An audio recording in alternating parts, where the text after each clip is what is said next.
নমস্কার বন্ধুরা, আজকে আপনাদেরকে কচুর শাক করে দেখাবো। এখানে কচু আর ছোলা মানে বুটটা সেদ্ধ করে নিয়েছি, নিয়ে একটু ম্যাশ করে নিয়েছি।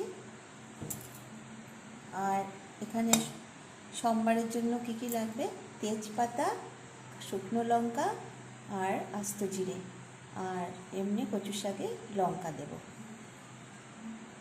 আর অলিভ অয়েল দিয়ে বানাবো। আচ্ছা, এখন কড়াইটা বসিয়ে দিচ্ছি।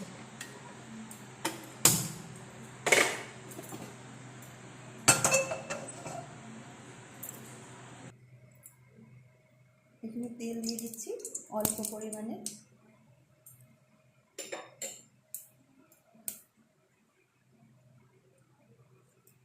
শুকনো লঙ্কা, আস্ত জিরে ফোড়ন দিয়ে দিচ্ছি।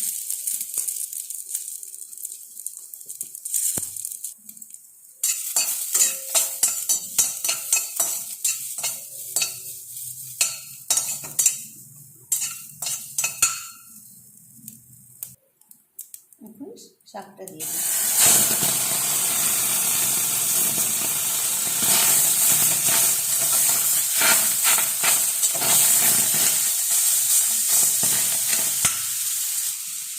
হলুদ দিয়ে দিচ্ছি পরিমাণ মতো।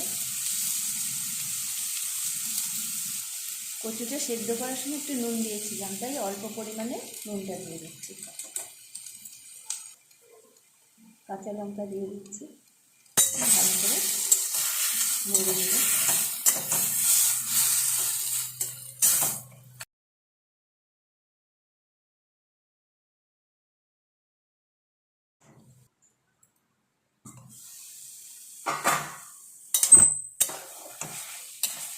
শাকটা হয়ে গেছে।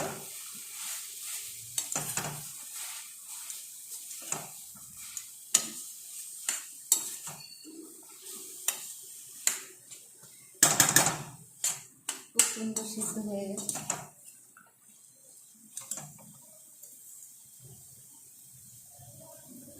এখন তেজপাতাটা দিয়ে দিচ্ছি।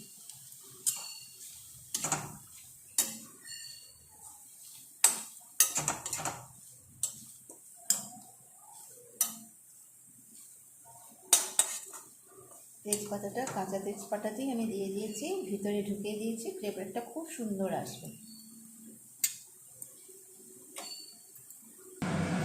ইলিশ মাছের মাথাটা নিচ্ছে এখানে। ইলিশ মাছের মাথাটা ঘুরিয়ে নিয়েছি, একটু ভেঙে নিয়েছি।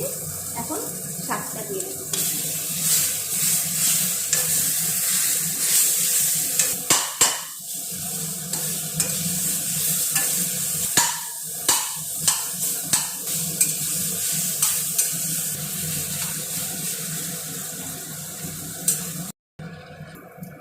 হয়ে গেল ইলিশ মাছের মাথা দিয়ে কচুর শাক।